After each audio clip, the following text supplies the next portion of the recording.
சிவாய நம்ம திருவாசகத்தில் நீத்தல் விண்ணப்பத்தில் இருக்கும். அதில் இப்போ பாடலை பார்க்கலாம்.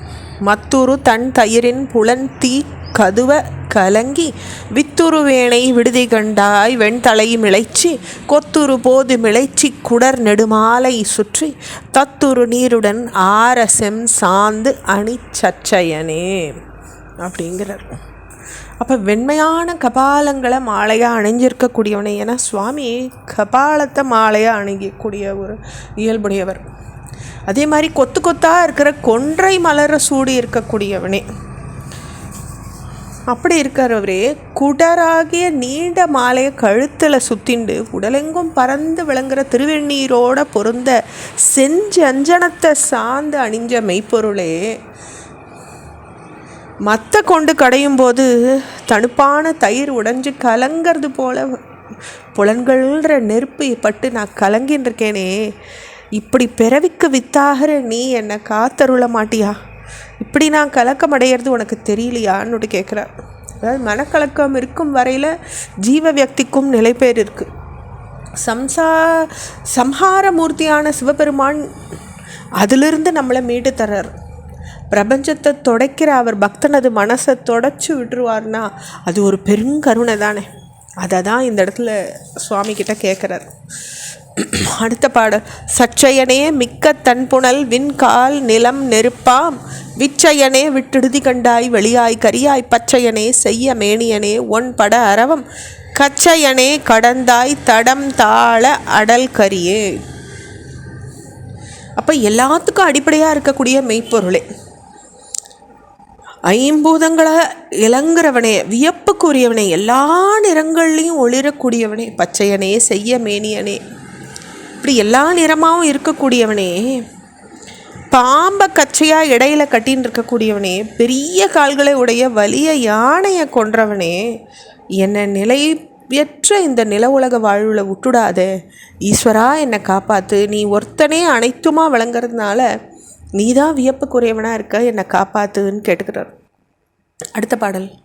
அடல் கரி போல் ஐம்புலன்களுக்கு அஞ்சி அழிந்த என்னை விடற்கரியாய் விட்டெழுதி கண்டாய் விழத் தொண்டற்கல்லால் தொடர்கரியாய் சுடர்மாமணி சுடூதீ சுழல கடல் கரிதாய் எழு நஞ்சமுது ஆக்கும் கரை கண்டனே அப்படிங்கிறார்.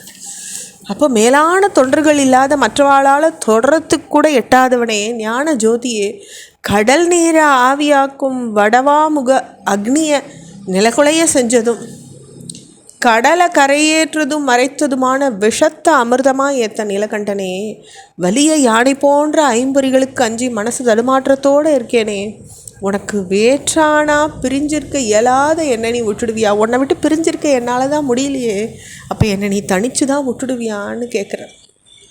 அடுத்த பாடல்.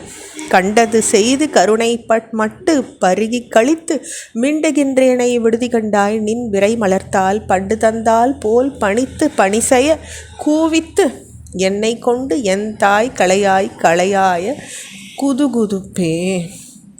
என் தந்தையானவனே, உன் அருளான தேனை பருகி செருக்கு அடைஞ்சு மனசில் தோன்றியதெல்லாம் செஞ்சு மதம் பிடிச்சி திரியிற என்னை விட்டுட வேணாம்.